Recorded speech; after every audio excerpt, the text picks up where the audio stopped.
Fibrous plaster, everything is done by hand. So there's a direct reflection on how the guys are feeling as to what work they deliver.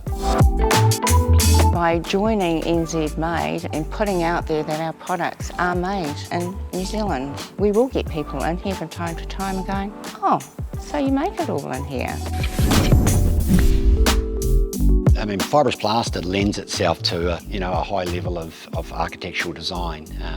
You'll see that from quite complex shapes that get formed in corbels, right through to large curved barrel ceilings, curved bulkheads, things along those lines that are not easily or even possibly formed out of other products, to be able to do it with a seamless sort of design. So.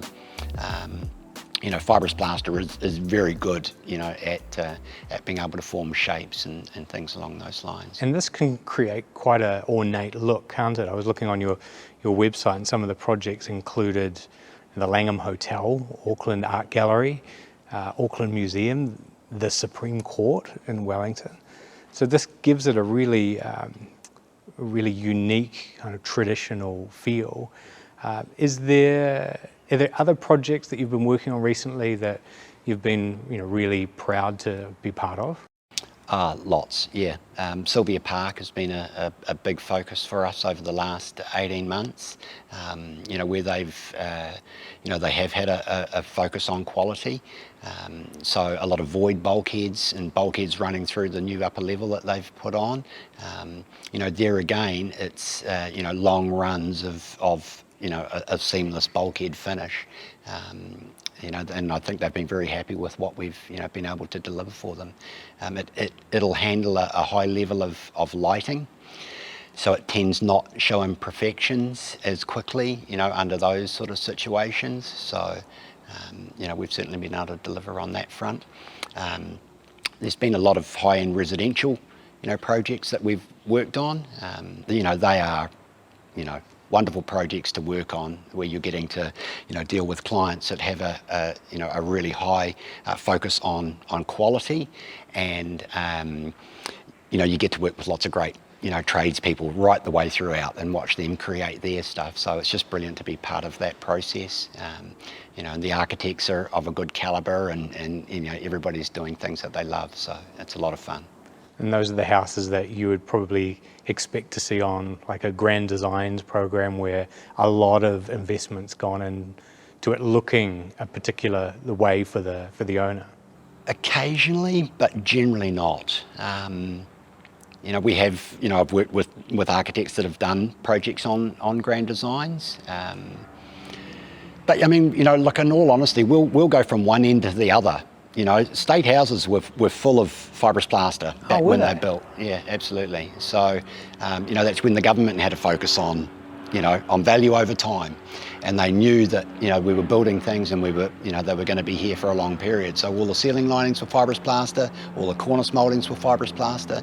So a lot of those houses are coming into the, sort of the general market now, and people are extending or renovating those projects. So a lot of those mouldings are still available, and if they're not available, they can certainly be manufactured from new.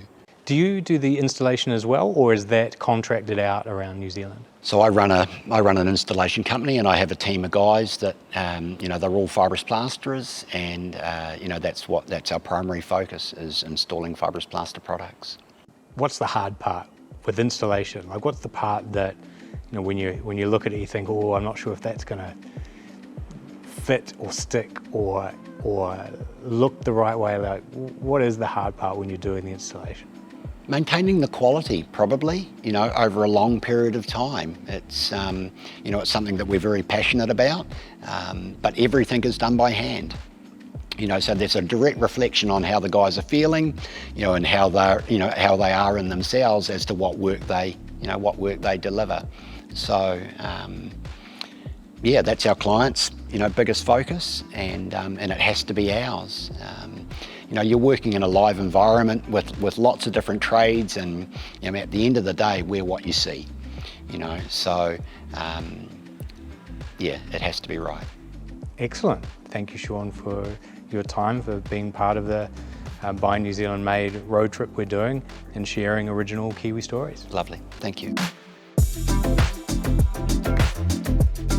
For a normal week here, Sandra, what is usually going on in here? It's super quiet now, where it's after work hours. But like Monday to Friday, early starts, what's happening in this workshop here?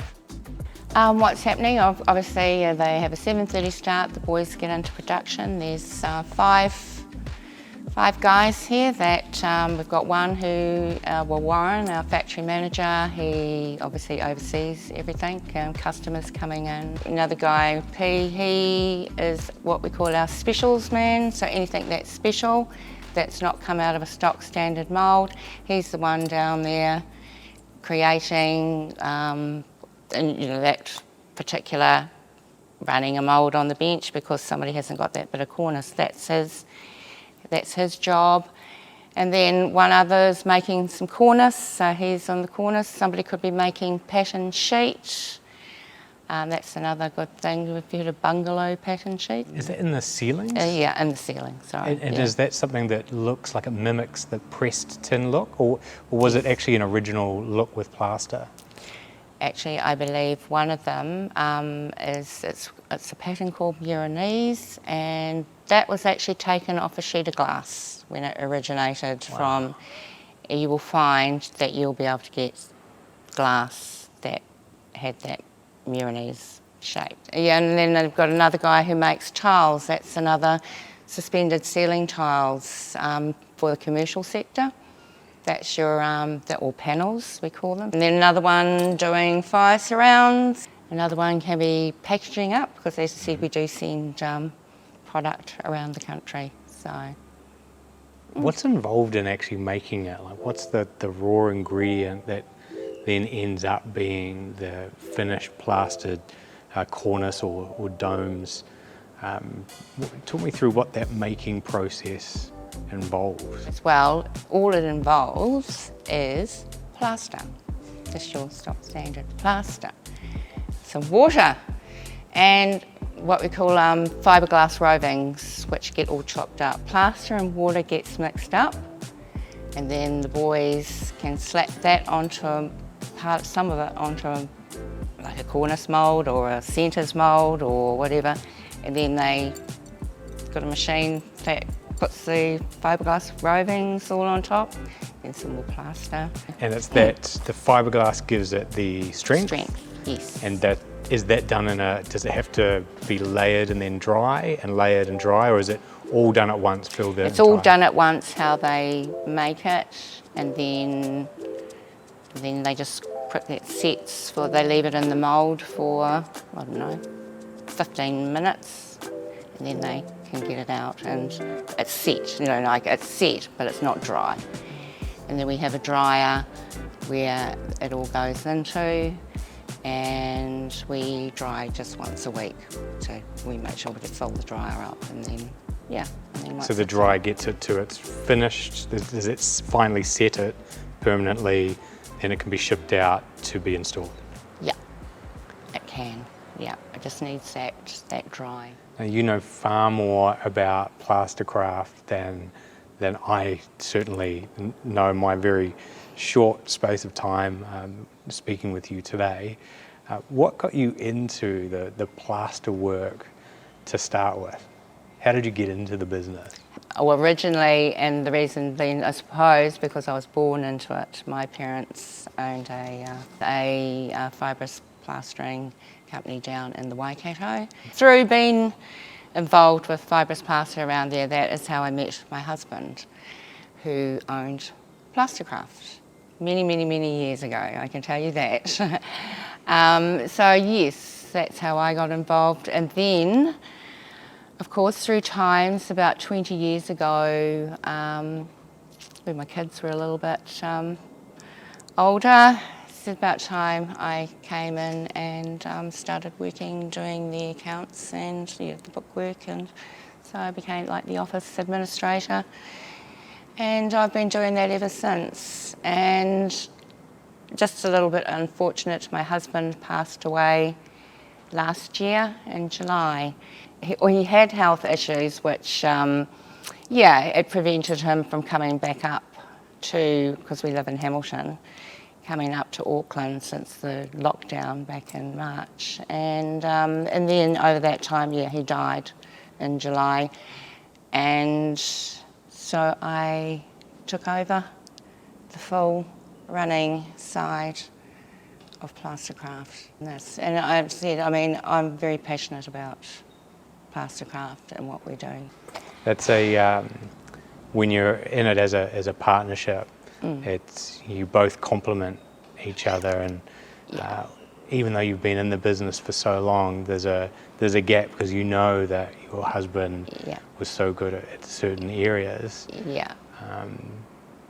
But my hat off to you for taking over the whole mantle of the business and having it all on your shoulders. Right. I'm sure the team is really proud that you have taken over and continued to run the organisation.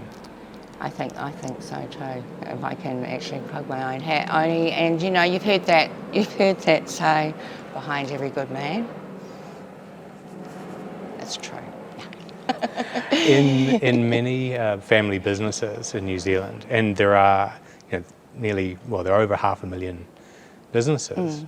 Most of them are family businesses. Yeah. And the family consists of husband, wife. Yeah. And once it's husband, wife, there's usually kids involved because the business is a big part of your family life. I know growing up, that's what it was like for me. I grew into business through osmosis of learning about my dad's business, counting inventory, or my mum's business as a florist. And you learn from what gets made and what gets sold and what they're excited about. Yes, exactly. So for 2021, new year, what are you excited about for this year for Plastercraft? It's just the simple stuff, like still continue being in business, that is to achieve and be that way by joining NZ Made and getting and knowing and putting out there that our products are made in New Zealand. We will get people in here from time to time and going, oh, so you make it all in here. And it's like, once again, what's that blasé thing when you've been around it? You just think everybody knows. Thank you so much for sharing the Plastercraft story with By New Zealand Made today. And look, I wish you all the luck in 2021 with business. You're obviously looking after a fantastic team that are committed to manufacturing here in New Zealand, and all Kiwis can be thankful for the contribution you're making. Thank you very much. Thank you for watching this episode of A Kiwi Original. If you like what you saw, then hit the subscribe button and you'll get other episodes just like this one in your inbox. Make sure you hit the bell too for notifications, and you'll be served up uniquely Kiwi stories like this one, contributing to New Zealand's future.